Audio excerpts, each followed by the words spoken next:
Gender inequality, a problem of the century. Good afternoon. My name is Stephanie, and I'm here to enlighten you about the topic of gender inequality.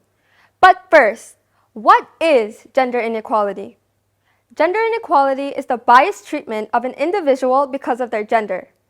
It happens when an individual of a specific gender gets treated differently or is given disadvantageous treatment compared to an individual of the opposite gender.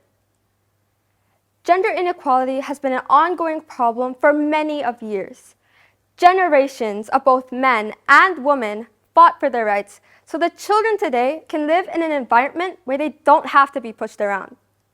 How many times have you heard that little girls don't have sizably enough strength compared to boys?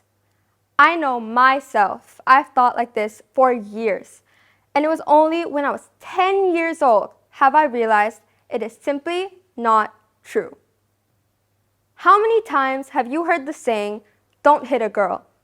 While growing up, I always knew it was bad to hit a girl. But is it okay to hit a boy? It is comments like these which is the reason gender inequality is still an ongoing problem now. Throughout history, men have thought to be superior to women. In the ancient period, men and women were in no way equal, and little girls had to learn how to cook, clean, and be a good housewife at the young age of 7 years old. Men could physically abuse their wives with no punishment, whereas women would receive physical punishment if they laid a hand on their husbands. Moreover, less than 40% of countries offer girls and boys equal access to education. For example, in a classroom, there are 20 children, 20 boys and 20 girls. Those teachers can start making assumptions about those children. For example, they might think that the boys are unruly or disobedient, and that the girls are ladylike and quiet. Those teachers also might think that the boys would grow up to be doctors, engineers, and policemen, and that the girls would grow up to be secretaries or have ladylike jobs in the future. Teachers can unintentionally promote gender bias in the classrooms. For example, they might ask, "What do the boys think?" or "What do the girls think?" believing that all the boys have a separate answer and one opinion on it, and that the girls have another opinion on it. Research shows that boys are generally asked more questions than girls. Did you know product prices can vary because of the color of the product? This is called the pink tax. It is shown that in stores, products that are pink or for girls are more expensive than products that are blue or for boys. Gender inequality can negatively impact industries as well. Companies tend to exploit women for money. According to surveys, 36% of women had their judgment questioned in their field of work, and another 21% of women were mistaken to be juniors or in training in their workplace. Companies can reject women just because they are women. And many women have to beg for a raise, whilst sometimes it just gets handed to men. Men's hourly pay is 5.45% higher than women's, and female physicians can get up to 25 to 33% less than their equal male counterparts. But gender inequality does not just go for women. It goes for men too. In clothing stores I've been to, I've seen that there's a wide variety of clothes for women and just a small variety of choices to choose from for men. Along with this, many women get scrutinized for things men are praised for. For example, a game I think many of us are aware of, Monopoly. Monopoly was credited to Charles Darrow, who sold it to the Parker brothers in 1935. But it was originally Elizabeth Maggie Phillips who came up with the original inspiration in 1903. So while Darrow went on to make millions, Elizabeth's income for her creation was a mere $500. Another example of men getting credit for things is Alice Ball. Alice Ball was a young chemist at a hospital in Hawaii. She was the first woman and first Black American to teach chemistry in the University of Hawaii, whose research sought to find a cure to leprosy. She successfully found the first mainstream treatment for the disease. And after she passed, President of Hawaii, Arthur Dean, took over the study and published the method, conveniently leaving out her name.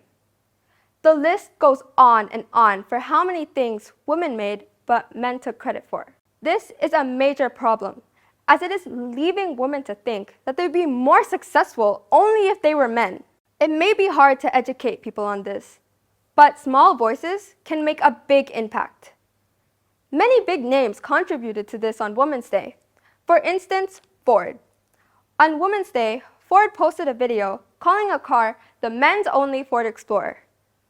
This is because it had no windshield wipers, no turn signals, no GPS, and no rear view mirrors. This is because it is missing all the parts created by women.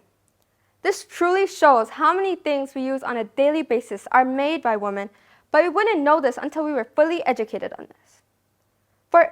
For example, in Merchant of Venice by William Shakespeare, there is a woman named Portia. Portia dressed up as a man to become a lawyer, because back then, women couldn't be lawyers. Back then, women couldn't even go to school. But now, 52.1% of lawyers are women, and we can go to school and be properly educated. Imagine how many things we wouldn't be able to do now if a woman back then didn't fight for our rights. Secretary of State Hillary Clinton quoted, "Women's rights are human's rights, and human's rights are women's rights."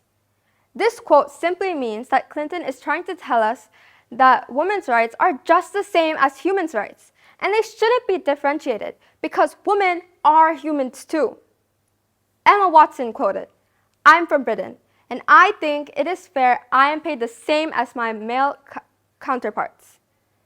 What do these quotes mean to you? Because to me, it sounds like these women are trying to be heard, but they are being neglected and ignored. Now let me talk to you about male inequality.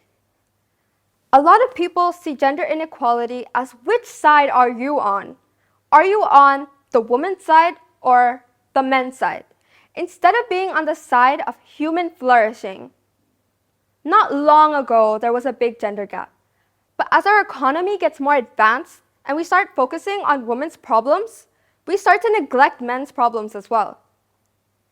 This can be very disrupting to how boys are raised, because they're being taught that they should put women's problems before their own. For example, boys don't cry. Why shouldn't boys cry when they in fact have feelings too? This is bringing up even more inequality, as we are bringing up a stereotype for how boys should act versus how girls should act.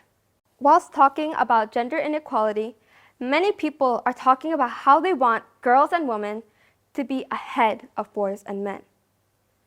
This happened in a very short period in history.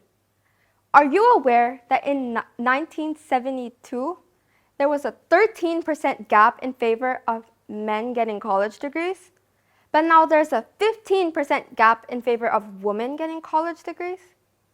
So the inequality in education is wider than it was in the past and just the other way around. So a mere 24% of K-12 teachers are male. So furthermore, our economy still has many more years and many more fights for both genders to be equal. Not men being superior to women, not women being superior to men, but men and women being equal. Thank you.